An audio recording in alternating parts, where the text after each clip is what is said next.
Good evening, everybody. I'm Kautulya Pandit, and now we're currently in Imambara, and it's a great city, Lucknow. And मुस्कुराइए आप लखनऊ में है, and a great place, you see. So this is all Bada Imambara, and there are many things. Here's a great labyrinth, and coming to the topic again. As we said, I was telling in the previous video about many things. Like we were on the topic of structure of atom, and we concluded many things. Einstein's principle of photoelectric effect, and even Max Planck, and many kind of things. So now, today we'll start with something easy. Yeah, it is pretty great.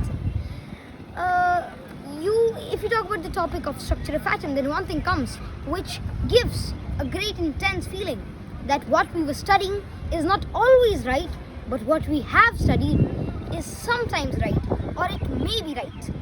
So there was a guy, de Broglie, and de Broglie was a scientist who gave a proof regarding what is actually a particle like. He thought that when light, which was considered as a wave, can be proven as a particle, so a particle, which is a 3D object like what we normally thought, can it be considered as a wave? So this question seems to be pretty complicated because this is my chappal, and can you imagine it to be a wave? आप सोचते होंगे कि de Broglie ने सोचा कि अगर कोई wave है, वेव लाइट जिसे सालों तक वेव सोचा जाता था, अगर वो पार्टिकल प्रूव हो सकती थी, तो अगर एक नॉर्मल पार्टिकल क्यों ना वो वेव प्रूव हो जाए। शुरू में आपको लगेगा ये तो मैं कैसी बात कर रहा हूँ, लेकिन जब जो पहली चीज़ थी, जब वो इम्पॉसिबल से पॉसिबल हो सकती थी, तो ये भी तो हो सकती थी। अब उन्होंने ये सोचा कि वे वेव्स पर काम करते थे, तो उन्होंने सोचा क्यों ना जो हमारे पार्टिकल्स हैं, can it be proven as a wave. लेकिन वो वेव तो हो नहीं सकता क्योंकि एक पार्टिकल ये है, ये ऐसे ऐसे मूव तो नहीं करता, लेकिन हाँ वो एक स्टैंडिंग वेव की तरह ज़रूर हो सकता है। Well this term standing wave, ये आपको शुरू में लगेगा मैं किस चीज़ के बारे में बात कर रहा हूँ। आपने गिटार तो देखा ही होगा। So if you do twing twing and a great voice comes and this is all guitar, तो गिटार के अंदर क्या होता है, गिटार एक, अगर हम एक स्ट्रिंग को लें तो ऐसी पूरी एक स्ट्रिंग है गिटार की, वो दो एंड से कनेक्टेड है, बीच में छोटे छोटे बीड्स आप देखेंगे या फिर नोड्स, तो बीच में नोड्स ऐसे ऐसे, और जब भी हम हिलाएंगे उसको, जब भी हम उसके अंदर एक ट्वेंग ट्वेंग ऐसे करेंगे, तब वो एक ऐसी एक वेव उस पर जनरेट होएगी। लेकिन जो वेव है वो कोई जा नहीं रही, वो खुद ही एक तरह से शेक कर रही है ऐसे ऐसे, और फिर वो रुके जा रही है नोड के ऊपर। तो आप मान के चलिए एक गिटार के अंदर दो नोड होंगे, एक यहाँ और एक यहाँ, और एक बीच में स्ट्रिंग है, और जब हम स्ट्रिंग को हिलाएंगे तब वहाँ से लेकर वहाँ तक ऐसे ऐसे ऐसे ऐसे ऐसे वाइब्रेशन क्रिएट होगी। तो ये स्टैंडिंग वेव है। तो उन्होंने सोचा कि पार्टिकल जो है, या अगर हम देखें नील्स बोर का मॉडल, वो शायद ये ऐसा हो सकता है। और एक और बात मैं आपको कंक्लूड करना चाहूँगा कि जो नील्स बोहर ने जो अपने आइडिया दिए थे, तो वो एक जनरली वो पूरी तरीके से प्रूव नहीं हो पाए थे। हाँ, लेकिन वो हाइड्रोजन एटम को अच्छी तरीके से वो उसको डिस्क्राइब करते थे, क्योंकि हाइड्रोजन एटम के अंदर एक ही इलेक्ट्रॉन होता है और एक ही प्रोटॉन, तो ऐसा ही वो हाइड्रोजन एटम के लिए बहुत ही एप्ट थे। तो हाँ, अगर आपको ये एग्जाम पर्पज से भी याद रहना चाहिए कि जब भी कोई नील्स बोहर एटम या नील्स बोहर एटम अगर हम ऐसे बोले कि बोर्स मॉडल ऑफ एटम, तो उसके अंदर नॉर्मली एक इलेक्ट्रॉन और एक प्रोटॉन, मतलब एक हाइड्रोजन एटम के बारे में हम कंसिडर करते हैं। Coming back to the topic of de Broglie's hypothesis, what de Broglie actually thought that matter और any kind of particle is not like a circle. तो वो एक सर्कल या फिर एक जो बोहर का मॉडल था उसकी तरह नहीं है, जबकि वो एक स्टैंडिंग वेव की तरह है। लेकिन एक और फर्क है इसमें, एक स्टैंडिंग वेव गिटार की तरह होता है, तो गिटार की एक स्ट्रिंग की तरफ है जो कि दो एंड से कनेक्टेड है और उसके दूर नहीं जा सकती। मतलब अगर हमने करा तो वो ऐसे ऐसे ऐसे वाइब्रेट करके यहाँ रुक जाएगी, क्योंकि यहाँ दो नोड्स हैं। तो डी ब्रॉगली ने ऐसे सोचा, और उसने एक और काम करा कि क्यों ना मैं जो सीधी नोड्स हैं, क्योंकि सीधी नोड्स भी उनको एक तरह से नहीं करी, क्यों ना ये नोड्स गोल हो जाए। तो उन्होंने सोचा कि अगर हम एक स्ट्रिंग लें और उसके दो नोड्स हैं, और ऐसी स्ट्रिंग है जिसमें अगर हम ट्वेंग ट्वेंग करते हैं तो वो ऐसे ऐसी शिवरिंग करती है, क्यों ना हम उसको ऐसे सर्कुलर वे के अंदर जोड़ दें। तो उन्होंने ऐसा सोचा कि ऐसे उन्होंने जोड़ा, तो शुरू में उनको लगा कि दिस इज़ प्रिटी डिफरेंट और pretty, it's not so pleasing. लेकिन साइंस के अंदर ये ब्यूटी है कि जो चीज़ आपको डिफ़िकल्ट लगती है, जो चीज़ आपको ऐसा लगती है कि it doesn't even have a meaning, वही चीज़ असलियत में असलियत होती है। तो coming back to the de Broglie's hypothesis, what de Broglie actually thought is that matter is like a standing wave, not straight, not linear, but circular. So that's what he actually thought, और जो भी shivering होती है वो उसके through ही जाएगी और उसके जो नोड्स होंगे वो एक सर्कुलर ऑर्बिट के ऊपर होंगे। अब आपको एक बहुत ही ब्यूटीफुल क्वेश्चन मैं लेता हूँ। वैसे ये क्वेश्चन तो पेन और पेपर के साथ अगर आप देखेंगे तो ज़्यादा वैसा आपको लगेगा, लेकिन एक चीज़ है, अगर आपको एक क्वेश्चन दिया जाए कि what are the total number of waves in a Bohr electron in a Bohr atom in the third shell, इस टाइप के क्वेश्चंस आपको मिलेंगे कि कितने नंबर ऑफ वेव्स हैं कि इस शेल के अंदर। तो आप सिंपली सोचिए, शुरू में आपको क्वेश्चन बहुत आसान लगेगा, लेकिन उसी टाइम पे ये आपको क्वेश्चन बहुत डिफिकल्ट भी लगेगा। There are how many total number of waves in a electron in the third shell. तो आप इसको ऐसे सोच सकते हैं कि एक वैसे तो इसको हम उसके फॉर्मूला से भी कर सकते हैं, लेकिन मैं पहले आपको इस क्वेश्चन की ब्यूटी बताऊंगा कि आप उसको एक कंसिडर करिए एक सर्कुलर स्टैंडिंग वेव, और उसके अंदर से 3 शेल है, मतलब उसको 3 बार कट करेगी, क्या कहते हैं उस वेव्स, तो ऐसे ऐसे। और अगर आप एक वेव देखेंगे तो एक लैम्डा, तो वो होएगा एक वहाँ से लेकर क्या कहते हैं एक एंडिंग से लेकर दूसरी एंडिंग तक जहाँ पर वो ज्वाइन करता है, तो इसी टोटल 3 एंडिंग्स बनेगी। तो ऐसे हम ये कंक्लूड कर सकते हैं कि जितने नंबर ऑफ शेल, जितने शेल के अंदर एक इलेक्ट्रॉन होता है उतनी नंबर ऑफ वेव्स एक बोर एटम के अंदर होती है। तो आप इस चीज़ को ऐसे भी कोरिलेट कर सकते हैं। फिर डी ब्रॉगलीज हाइपोथेसिस का एक बहुत ही इंपॉर्टेंट फॉर्मूला जो आपको याद रखना है वो ये है कि lambda is equal to h by p. So lambda, which is the unit for wavelength, so wavelength is equal to h by p, and h is here Planck's constant. So wavelength is equal to Planck's constant divided by momentum. So momentum is m into v.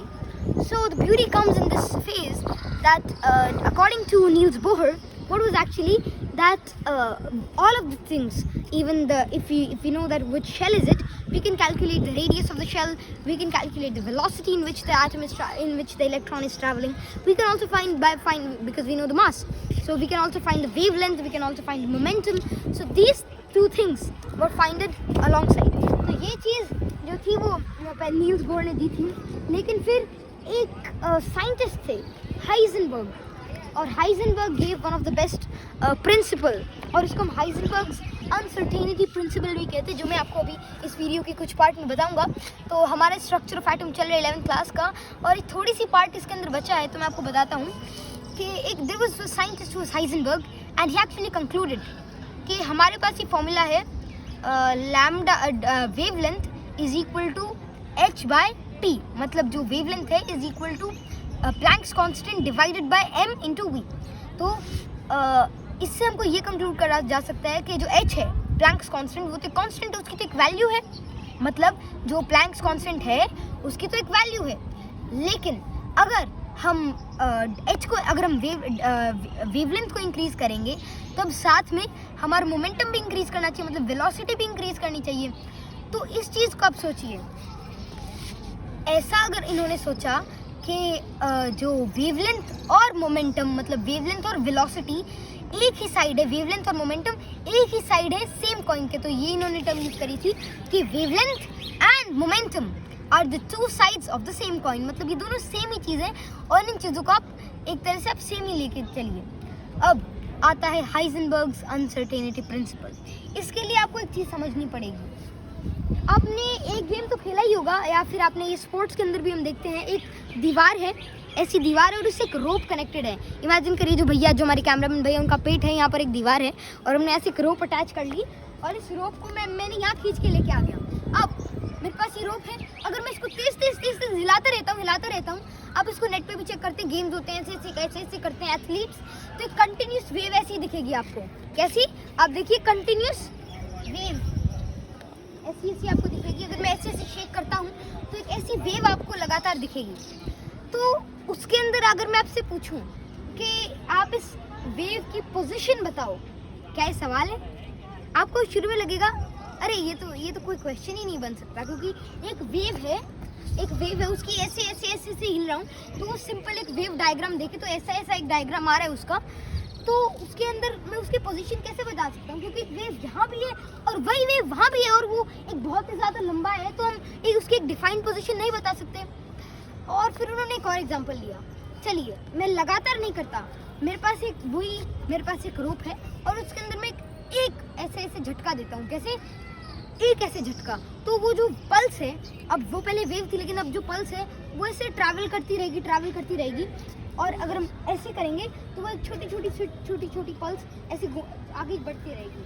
अगर मैं आपसे अब पूछूं कि उसकी आप position बताओ तो बहुत आसान होगा, क्योंकि अभी यहाँ है पल्स और अभी धीरे धीरे ट्रैवल कर रही है ऐसे, तो वो ऐसे एक ऐसी पल्स आएगी और वो ट्रैवल करती रहेगी रूट के अलॉन्ग। तो अब आपसे मैं पूछूं कि अगर आप पोजीशन बताओ तो आप बता दोगे, लेकिन अगर अब मैं आपसे पूछूं कि उसकी वेवलेंथ बताओ तो इस बात में आप अटक जाओगे, क्योंकि उसकी पोजीशन तो हमारे पास एक फिक्स्ड और डिफाइंड है, क्योंकि वो ऐसे मूव कर रहे हैं। एक इंस्टेंट पे हम उसकी पोजीशन तो बता देंगे, लेकिन उसकी जो वेवलेंथ है हम क्या बता सकते हैं उसकी क्या वेवलेंथ है? क्योंकि जो हमारा क्या कहते हैं, जो हमारी एक ऐसी वेव है, एक पल्स है, तो एक पल्स ऐसे घूम रही है, लेकिन वेवलेंथ क्या होता है? वेवलेंथ एक क्रेस्ट और दो कंसेक्यूटिव क्रेस्ट या दो कंसेक्यूटिव ट्रफ के बीच में पोजीशन को हम क्या कहते हैं? उसको हम वेवलेंथ कहते हैं। तो वेवलेंथ एक पल्स की डिफाइन नहीं, लेकिन एक वही जब हम ऐसे शिवर करते हैं और जो कंटिन्यूस उसके अंदर पल्सेस आती हैं, जो कंटिन्यूस एक ऐसी वेव आती है, उसके अंदर हमारी वेवलेंथ डिफाइंड है। इसका मतलब हम वेवलेंथ को और पोजीशन को देखिए, एक पल्स के अंदर मतलब जो हमारी एक छोटी सी पल्स है जो घूम रही है, हम उसके अंदर पोजीशन बता सकते हैं लेकिन वेवलेंथ नहीं, और एक जो कंटिन्यूस वेव है उसके अंदर हम वेवलेंथ बता सकते हैं लेकिन पोजीशन नहीं। तो हम पोजीशन को और वेवलेंथ को एक साथ डिफाइन नहीं कर सकते।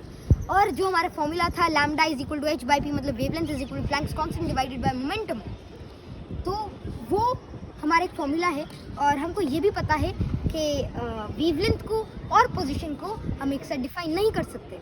अभी इसी बात से हमको ये भी पता चलता है lambda is equal to h by P से कि मोमेंटम जो p है और जो वेवलेंथ है वो एक साइड के, वो एक कॉइन के अलग अलग साइड है, मतलब वो एक ही चीज़ है।